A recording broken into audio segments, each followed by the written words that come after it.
Weir, who you must know from the book The Martian. Bravo. This is Anne Merchant, who is the director of the Science and Entertainment Exchange. Bravo. Robert Palumbo, who is an executive producer at National Geographic and will be discussing The Space Between Us, as well as the new Mars series. Just Mars. Just Mars. Okay, well, just Mars. And Scott Hubbard, with many titles, including the former Mars czar, who is now the director of the Stanford Center of Excellence for Commercial Space Transportation. Bravo. So we're going to start off and get this part over with.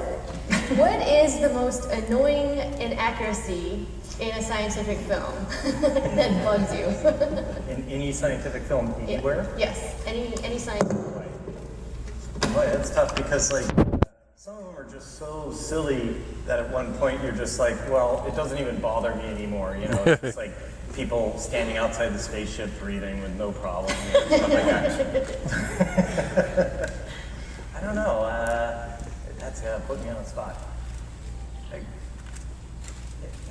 Do you want me to give Yeah, you go. You go. Okay. This is her whole thing. So all this backwards. Like, Well, see, now, I guess, but the Science Entertainment Exchange has a very specific perspective on this. And so I would say that one of the examples that probably, if you follow Neil deGrasse Tyson on Twitter, you will know that he had a problem in the movie Gravity, where Sandra Bullock's tear very nicely obeyed the law of gravity by wafting away in space, while her hair stayed perfectly coiffed.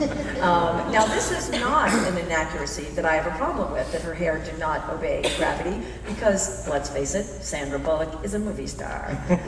So her hair is going to be perfectly coiffed. I think that what I would say, Carrie, in response to that is that there are times where inaccuracies, it's not really a problem for us. The movie has to be entertaining, the movie has to be fun, you've got to be able to go and kind of get into the spirit of things. It is a movie after all, these are not documentaries. Where we do have a problem with inaccuracy, where it does harm to the fundamental process of science, where there's something about human health. If you're going to depict something where people have a real misunderstanding that could harm them, you don't want to be showing something about vaccines that says that vaccines are, that you shouldn't get vaccinated for things. That, I think, is a problem. But for the most part, I don't know. I don't really, we don't pick at these kinds of inaccuracies too much. Did that give you enough time to think, Andy? I get, yeah. She did, and so I have an answer now. I'm glad I could give you that. Actually, it's funny. Scientific inaccuracies don't bother me nearly as much as scientific inconsistencies. Right. So if your story has like some sort of MacGuffin that allows you to break a physical law, that doesn't bother me at all. But if it's not consistent in the way it breaks the physical law, then it bothers me. So like, for instance, in like Star Trek, okay, so they have a warp drive. They can go many times the speed of light. All right, I'm comfortable with that, no problem. But then there was one episode where they had to get from Earth to Mercury, and it took them like hours. And I'm like, wait a minute. Mercury is something like, 3 light seconds away, or no, 3 light minutes away, or something like that. And I'm like, come on. Yeah. Or, stuff like that. Or, Back to the Future too, where every other time every time you travel in time, you go back in time, you come forward in time, the changes you made affected the stuff. But in Back to the Future 2, when Biff uses the DeLorean to go back in time and make young Biff rich, he comes back into the same 2015 that he'd left. He should have gone to some alternate 2015. Doc and Marty should have been stranded in that one, and that should have been that. Right. It needs to be consistent and plausible. Inaccurate fun is not... And I would say for my series, which is called Mars, National Geographic, we have a very odd challenge in terms of this question, because we're combining documentary and scripted. And going back and forth between the two.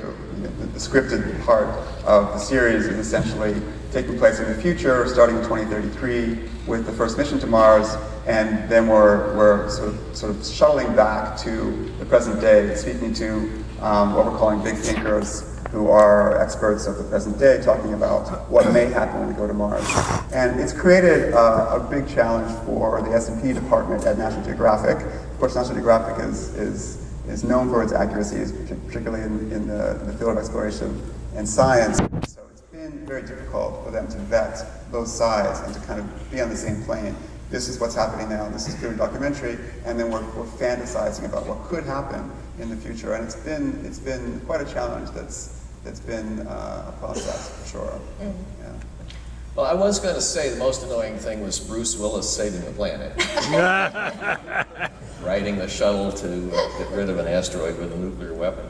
But I do want to say that I'm not Richard Lewis. We'll talk about The Space Between Us, the movie that he is the producer of, a little bit later. My role has been to serve as the space exploration consultant, technical advisor in the movie. And one thing that I have really learned is to distinguish between storytelling and absolute exquisite scientific accuracy. I have many colleagues in the scientific community who, if they see something that's even the slightest wrong, I won't mention anybody like Neil deGrasse Tyson,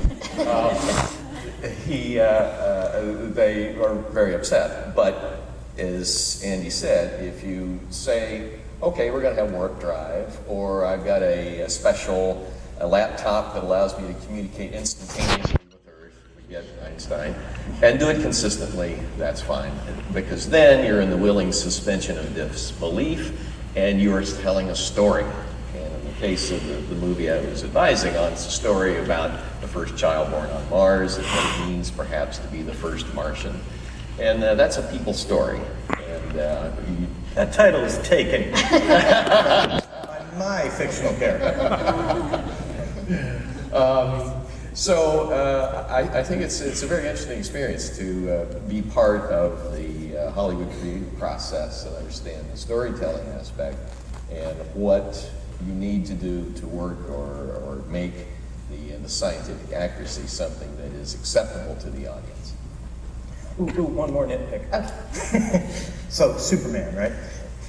You can take all of his powers and everything, and you just accept that as part of the conceit, the suspension of disbelief. Fine, he can fly, he can do all this, let's not worry about the reaction, let's flight, he does, whatever, no problem. But at one point, he just pushes the moon into a position to eclipse Earth. And I'm like, okay, I can accept that he has the strength to do that and everything like that. But if you just push on a spot on the moon, you're just going to put a hole through the moon. You're not going to push the moon. This fills me with rage. Help you with that. Well, with therapy and time, I will get over it. Okay, so I think we may know the answer to this for the Martian, but what in terms of Mars science in particular, and for the exchange space science, what have you gone to excruciating detail to get right? Sorry, Mooney? Yes. Oh, well, I went way down the rabbit hole on The Martian, did way more work than anybody would have done. I think the biggest thing the thing I put the most work into was I actually calculated all the orbital trajectories that the Hermes takes during the course of The Martian, including their course corrections and all that stuff. I said, like, okay, they have this kind of drive, they get this acceleration. It's a constantly accelerating spacecraft instead of point accelerations, which makes the math so complicated that I had to abandon it and go with simulation. But I'm a computer programmer, so I wrote software to simulate the orbital trajectories, and I even made like a program that let me change the angle of the ship at certain times and try to figure out how to get it from Earth to Mars. Worked all that out, which required me to choose a launch window, which is why I now, I can tell you the exact date and minute that every event in the book takes place, because I had to. But that was cool because that let me get, the communication latencies are accurate for whatever date the events are happening on for where Earth and Mars platforms will be and stuff like that. But that was probably a little bit further than anybody needed to go. Like, it all came down to, I spent weeks and weeks working on this just to ultimately say it took us 124 days to get to Mars. That's the only place it shows up in the book.